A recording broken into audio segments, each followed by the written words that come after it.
Assalamualaikum warahmatullahi wabarakatuh. Shalom, Om Swastiastu, Namo Buddhaya.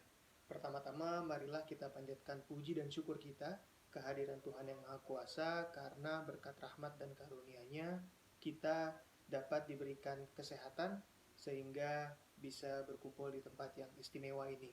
Yang saya hormati Ibu Dita Faisal selaku dosen dari kelas Public Speaking, dan juga yang saya cintai teman-teman kelas F Public Speaking. Pada kesempatan kali ini saya akan membawakan pidato dengan tema rencana pemerintah dalam memangkas hari libur di akhir tahun 2020 ini. Dalam pidato kali ini saya akan membawakan pidato dengan metode memoriter, yang dimana saya tidak menggunakan naskah apapun, saya hanya mengandalkan daya ingat di kepala saya. Yang melatar belakangi adanya wacana kebijakan pemangkasan hari libur nasional pada akhir tahun ini adalah bahwa pemerintah melihat masih banyaknya masyarakat yang acuh terhadap protokol kesehatan. Selain itu, pemerintah juga melihat akan banyaknya bermunculan klaster baru COVID-19 apabila betul-betul terjadi hari libur nasional yang panjang, karena akan memicu perkumpulan di tengah masyarakat. Menurut saya, adanya wacana ini adalah bentuk kepedulian pemerintah terhadap rakyatnya, yang dimana menurut saya pemerintah sangat bijak ketika betul-betul dapat merealisasikan kebijakan ini. Karena seperti yang kita tahu, penyebaran COVID masih meluas di mana-mana, dan pemerintah menjadi salah satu pihak yang paling bertanggung jawab. Oleh karena itu, saya sendiri mendukung adanya pemangkasan hari libur nasional di akhir tahun ini. Saya sebagai mahasiswa mendukung penuh apabila pemerintah betul-betul merealisasikan kebijakan ini, karena seperti yang kita tahu, klaster COVID-19 masih terus berkembang dan peningkatan jumlah suspek positif terus bertambah, dan yang lebih parahnya lagi, turunnya tingkat kesembuhan membuat kita semakin waspada akan COVID-19 ini. Oleh karena itu, apabila hari libur nasional nanti tidak jadi dipangkas, dikhawatirkan akan memperparah situasi. Dan apabila situasi semakin parah, maka yang akan berdampak paling parah adalah menurut saya mahasiswa dan pelajar. Karena ketika COVID tidak kunjung turun, maka akan semakin lama pembelajaran tatap muka bisa dilaksanakan.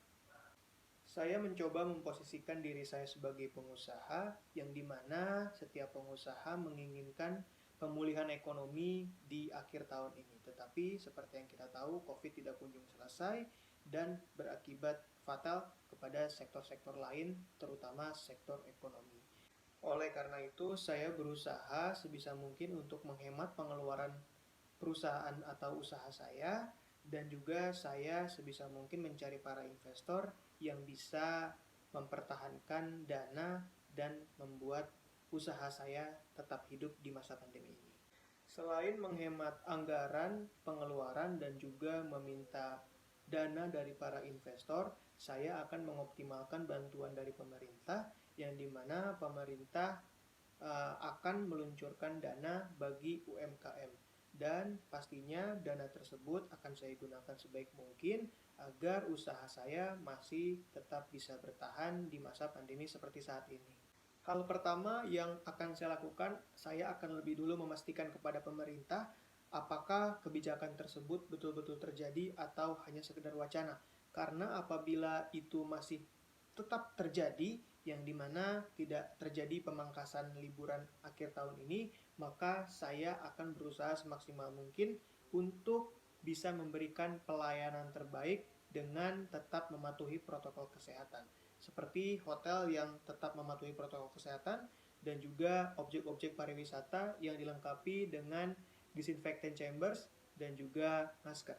Lalu selanjutnya, untuk mengantisipasi adanya kebijakan tersebut, maka saya akan berusaha untuk menggandeng para influencer dan membuat konten berbayar dengan mereka, yang dimana nanti konten tersebut akan berisikan pariwisata Bali, dan juga nanti akan di-share kepada followers mereka dengan berbayar. Dengan itu saya rasa akan membantu saya untuk tetap bertahan di masa pandemi ini.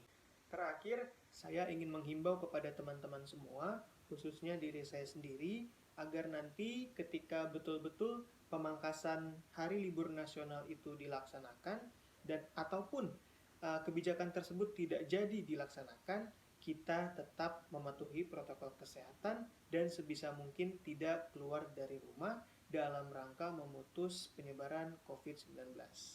Sekian dulu pidato saya pada hari ini, semoga bermanfaat dan memberikan informasi bagi semua. Ingat, jaga jarak, mencuci tangan, dan juga memakai masker. Semoga kita semua selalu dalam lindungan Tuhan Yang Maha Esa. Sekian dari saya, kurang lebihnya mohon maaf. Assalamualaikum warahmatullahi wabarakatuh.